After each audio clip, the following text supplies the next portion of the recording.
Alexandre Tamagno, bonjour. Bonjour Aurélie. Vous êtes le cofondateur du groupe Fed.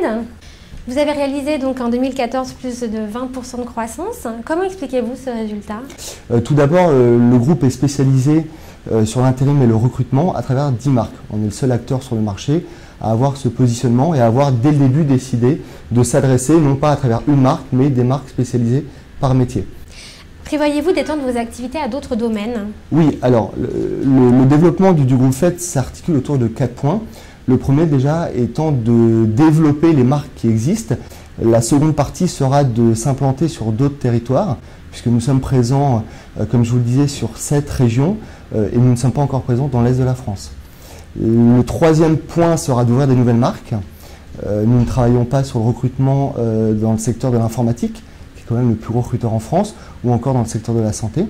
Et enfin, le quatrième point qui naturellement découle de tout ça sera le développement à l'international. Quelle tendance voyez-vous émerger sur le marché du recrutement? Nous, sur notre marché, ce qu'on constate, c'est un revirement de situation depuis la fin d'année, début d'année 2015, où nous sommes en offre pénurique de candidats. C'est-à-dire qu'un candidat qui avait une spécialisation bien spécifique en 2014 avait 1 ou 2 propositions. Aujourd'hui, il n'est pas rare de voir 3-4 propositions. Donc un vrai marché tourné vers le candidat. Chez Fed, ça se traduit comment? Tout simplement par le fait que nous faisons plus de recrutement en CDI versus l'intérim depuis ce début d'année. Comment évolue votre marque Fed Human? Donc le positionnement de Fed Human est assez simple. Nous intervenons en intérim, en recrutement auprès des décisionnaires RH. Donc c'est une marque qui est loin d'être mature, puisqu'à 5 collaborateurs, nous en sommes encore loin. Aujourd'hui, notre positionnement est aussi d'être un véritable partenaire des fonctions en ressources humaines.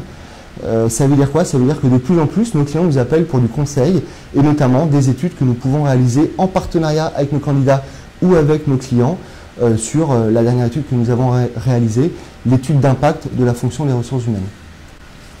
Quel profil tire actuellement leur épingle du jeu parmi les professionnels RH? Alors, la tendance est la même que les dernières années. On distingue 2 types de profils ou de catégories de profils.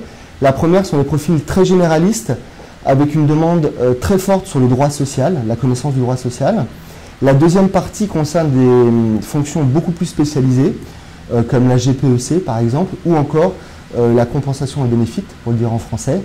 J'ai vu que vous aviez peut-être un objectif de 100 millions d'euros à atteindre d'ici 2018. Est-ce que c'est un chiffre que vous confirmez? C'est un chiffre un peu symbolique, mais effectivement qui pourrait nous faire plaisir, mais qui reste encore un peu confidentiel.